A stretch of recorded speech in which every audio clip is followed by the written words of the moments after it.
Hola a todos. La intención de este vídeo que vais a ver ahora, es la de que comprendáis el nazismo y el fascismo italiano dentro de un contexto de muchos cambios, de muchas crisis políticas, mucha desconfianza de la democracia en estos años del periodo de entreguerras. En este mapa podéis ver diferentes países de Europa que siguieron conservando un sistema democrático. Entre ellos tenemos España, Francia, Bélgica y Holanda, tenemos también Suiza, tenemos el Reino Unido, Irlanda y los países del Báltico, como son Noruega, Suecia, Finlandia y Dinamarca. Ya en Centro Europa tendríamos el caso de Checoslovaquia. Y aquí en el mapa pone Rumanía, pero yo Rumanía lo pondría un poco con pinzas, porque en Rumanía había un régimen autoritario liderado por el general Antonescu. Y bueno, ahí en la persona que ha dictado este mapa, pues lo ha considerado así, pero habría que ponerlo ahí en interrogación, e incluso que eso fuese de los países autoritarios. Esos países autoritarios, gobiernos que muchas veces son profascistas, otras veces son simplemente autoritarios ultraconservadores, que hay ahí una pequeña diferencia. Pues teníamos la Portugal de Salazar, bueno, Alemania nazi, la Italia fascista. Tendríamos Austria, que también tuvo un régimen autoritario, así como Hungría, y los países del sureste de Europa, Yugoslavia, Bulgaria, Albania, Grecia, también en Polonia, que estaba el mariscal Piłsudski, y los países bálticos, los países de Estonia, Letonia y Lituania. Bueno, sin más, avanzamos. Bueno, empezamos por nuestro país vecino. Nunca, casi nunca, se tiene en cuenta la historia de Portugal. Es un país que está cerca de Andalucía. Él, junto con Marruecos, el más cercano a nosotros, tenemos que conocer la historia de nuestros vecinos. En Portugal se dio una de las primeras dictaduras y de las dictaduras más longevas, que duraron más tiempo, en Europa. Este estado autoritario fue creado por el profesor Antonio Oliveira Salazar. Este hombre creó el Estado Novo. El Estado Novo tenía unas características muy parecidas a lo que ya hemos visto en el tema de los fascismos, de corporativismo, de partido único, de culto a la personalidad, de régimen militarista. Todas estas características son también atribuibles al régimen de Oliveira Salazar en Portugal. Este régimen, ¿cuánto tiempo duró? Pues duró desde el año 1933 hasta el 1974, cuando el 25 de abril de ese año, de 1974, se produjo una revuelta, la Revolución de los Claveles, una revuelta que tuvo tanto cariz popular como militar. Gran parte del ejército se rebela contra la dictadura. He comentado antes las características, que las tenéis aquí en el lado izquierdo: autoritario, corporativista, conservador, tradicionalista, colonialista. Portugal tenía unas colonias en África, tenía Angola, tenía Mozambique, también como algunas pequeñas islas en el Golfo de Guinea. Una característica importante era que era antiliberal, no creía en el sistema de representación parlamentario ni en la democracia liberal, y también anticomunista, sobre todo. Creó un partido único llamado la Unión Nacional. Ese partido único era el que tenía todos los resortes del Estado. Los apoyos del régimen, ¿cuáles eran? Pues una fuerte censura, una utilización total de la propaganda, una organización juvenil llamada la Mocedades Portuguesas y también un grupo paramilitar, como ya hemos visto, para el tema, bueno, para los aspectos de la Italia fascista y la Alemania nazi. Este caso sería la Legión Portuguesa. Y también este régimen estuvo fuertemente apoyado por la Iglesia Católica. Como antes dije, ha sido la dictadura más longeva en Europa, desde como dictadura de perfil autoritario y conservador. Desde el año 1933 hasta el 74, fueron 41 años de dictadura. Y eso, y acaba con la Revolución de los Claveles del 25 de abril de 1974. Hay un libro del escritor José Saramago que se llama Ensayo sobre la ceguera, que habla de cómo el pueblo portugués estuvo tantos años ciego, sin querer cambiar la situación. Bueno, después de haber visto a nuestro país vecino, a Portugal, vamos a ver los otros países, pero de una forma un poco más relajada. Mi idea no es que os aprendáis de memoria los nombres, yo lo que quiero sobre todo es que veáis este contexto histórico de regímenes autoritarios que llegan al poder, bueno, ideas autoritarias que llegan al poder, establecen regímenes autoritarios y que muchos de ellos, gran parte de ellos, en la futura Segunda Guerra Mundial colaborarían, serían aliados de la Italia fascista y de la Alemania nazi. Empezamos por Austria. En Austria, en el año 1934, Dollfuss llega al poder y establece una dictadura de partido único. Dollfuss tenía un partido que era el Frente Patriótico, que nacía de un partido que era de carácter social católico. Pues este hombre llega al poder y al poco de llegar al poder lo asesinan para poner a una vertiente un poco más como pro-nazi, ¿no?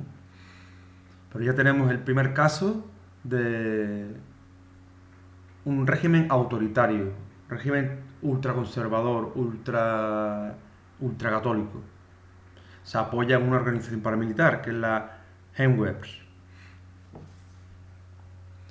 En segundo caso, tenemos Hungría. En Hungría tenemos si nos vamos a la parte de abajo de la diapositiva, tenemos aquí al dictador Miklos Horthy. Este dictador, un almirante es curioso que era, el almirante es el jefe de la marina. Pues era el almirante de un reino que no tenía ni mar, ni tenía barco, ni tenía rey. Un poco anecdótico, ¿no? Este almirante, Horthy, estuvo en el poder 24 años. Estableció, como he dicho antes, un régimen totalmente autoritario, ultraconservador, con el apoyo de la Iglesia también.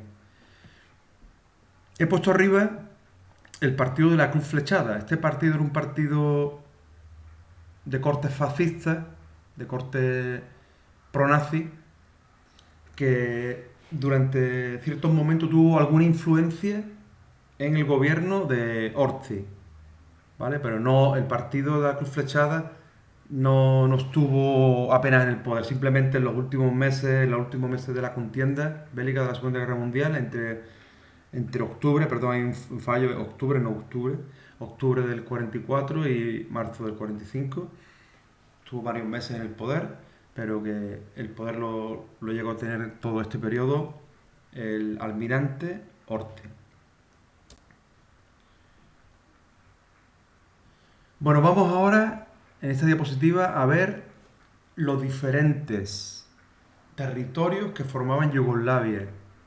Yugoslavia nace después de la Primera Guerra Mundial, se establece como reino con el nombre de Reino de los Serbios, Eslavos el reino de los serbios, croatas y eslovenos. Al paso de unos años cambia de denominación y se pone el nombre de Reino de Yugoslavia, que eso fue en el 1929. Este es un reino bastante inestable, con diferentes tendencias nacionalistas en cada territorio, los serbios por un lado, los croatas por otro, los montenegrinos. Ahí cada territorio quería tener su independencia, no había una entidad, no había una idea de crear un proyecto unitario. Sobre todo los serbios querían apropiarse de ese nuevo estado que había nacido, de ese reino de Yugoslavia. Vamos a ver, de arriba a la izquierda hasta abajo a la derecha, los diferentes países, diferentes territorios que formaban esta Yugoslavia, que se desintegra con la invasión alemana en abril del 1941. En el 41, Alemania emprende una operación militar previa a la operación Marite, una operación de conquista de Grecia que hacen los nazis. Esta toma de Yugoslavia, como antes he dicho, se produjo en abril del año 41, contó con el apoyo de diferentes grupos autoritarios o profascistas que se aprovecharon de esa situación para crear en sus territorios diferentes gobiernos autónomos. Realmente eran gobiernos títeres. Por un lado tenemos el movimiento Ustaša de los croatas, un movimiento profascista. Estos croatas llegaron a tener el poder en ese gobierno títere de la Croacia, Yugoslavia, que fue invadida por los alemanes, pero estos croatas colaboran con los alemanes, colaboran con los nazis. Y Alemania le permite tener un gobierno de cierta autonomía, pero eso sí, con el control, la supervisión de los nazis y con fuerzas de la Wehrmacht, del ejército alemán, allí asentada y allí acuartelada. También en Montenegro tenemos otro grupo, el Partido Único del Cerenasi, apoyado en una brigada, también un cuerpo paramilitar, la brigada Lozem. En este caso, crean también un gobierno pequeño, un gobierno con una cierta autonomía por parte de las potencias del eje, tanto de Alemania como de Italia. Serbia, ocurre lo mismo, cuando en abril del año 1941 cae Belgrado, que lo podéis ver a quien le gusta el cine, en una película de Emir Kusturica, un cineasta serbio. La película se llama Underground. Esa película se ve cómo es tomada la ciudad de Belgrado y una serie de situaciones que pasan después que son algo un poco cómicas, ¿no? En Serbia ocurre lo mismo que en los sitios anteriores. Milan Nedic establece un gobierno de salvación nacional. Es un gobierno títere, un gobierno controlado por los nazis, pero que tiene cierta autonomía. En Serbia hay otro grupo que se llama el Cuerpo de Voluntarios Serbios, de Dimitri Jelogi. Este era el líder de un grupo fascista que había, un grupo filofascista que era en Serbia. Este grupo, pues, evidentemente colabora con los nazis. Y ya por último lugar, abajo a la izquierda, tenemos a una división, esto es un poco curioso, porque era una división de bosnios musulmanes que llegaron a luchar en las Waffen-SS de los nazis, ¿no? Es algo curioso, pero ocurrió. Ocurrió como eran bosnios colaboracionistas. Este término es clave, colaboracionista. El término colaboracionismo es de colaboración con las fuerzas de ocupación aliadas, con las fuerzas de ocupación del eje, tanto los alemanes o los italianos. Todos estos partidos, todos estos líderes, los Ustaša, el Montenegro, el Cerenasi, el Cuerpo de Voluntarios Serbio, la División de Montaña de los Bosnios, todos estos grupos luchaban contra otros yugoslavos, otros serbios, otros croatas que eran eran de idea no autoritaria, que eran de una idea como más progresista, que eran los partisanos. Los partisanos terminan luchando contra todos estos grupos y contra Alemania, las fuerzas alemanas y las fuerzas italianas. Finalmente, los partisanos de Tito, de Josip Broz, consiguen vencer a todas estas fuerzas, ellos mismos sin ayuda de la URSS, de los rusos, y establecen un Estado unitario llamado Yugoslavia, controlado por el Partido Comunista Yugoslavo de Tito. Eso ya fue en el año 1944, final del 44, que acaba la Segunda Guerra Mundial. Siempre importante ir relacionando estos aspectos de los movimientos fascistas con la Segunda Guerra Mundial para ir metiendo las cosas en contexto. Bueno, estos países vamos a verlos un poquito más rápido, que sería el caso de Albania, que este hombre que aquí vemos, Fox primero, se hace... Bueno, primero fue presidente de la República y como no le bastaba con el cargo de presidente, se nombró el mismo rey de Albania. Este rey estuvo en el poder gracias a la colaboración italiana, la colaboración de Mussolini, pero ya Mussolini se harta un poco de tenerlo en el poder y lo quita del medio. En el año 39, el rey Víctor Manuel III, el rey italiano, llega a ser también rey de Albania. Entonces en Albania, ¿a quién le dan el poder para darle un poquito de autonomía? A un grupo profascista que se llama el Vallí Konbetar. Este grupo es que se hace con el poder en Albania, pero eso sí, siguiendo las directrices de la Italia fascista, de los italianos. Alemania, por tanto, llega a ser ocupada. Pero para que veáis el término de colaboracionismo, en Albania, este grupo, liderado por Mihat Frasheri, colabora con los italianos. ¿Vale? Es lo que yo quiero que de aquí comprendamos. En Grecia tenemos otro régimen autoritario. Este régimen llega al poder justo el mismo año que se inicia la Guerra Civil Española, el año 1936, pero casualmente unos meses antes, creo que fue en abril del 36, cuando este hombre, el general Metashas, establece una dictadura, fue un partido único. Está en el poder hasta el año 1941, que para que veáis las contradicciones, estos grupos autoritarios hay a veces que colaboran con los alemanes o con los italianos y otras veces que no, otras veces se oponen a ellos, ofrecen resistencia. Este hombre, Metachas, ofreció resistencia a la invasión alemana y lo quitan del medio. ¿Y a quién ponen? Ponen a otro militar, a Giorgio Solatoglou, que llegue a ser un colaboracionista con los alemanes. Rumanía. Tenemos un caso parecido a los que ya hemos visto. Ion Antonescu, un general que es designado por el rey, por Carlos II, para que tome el poder, se haga cargo del poder de forma autoritaria y establezca un régimen de partido único ultraconservador.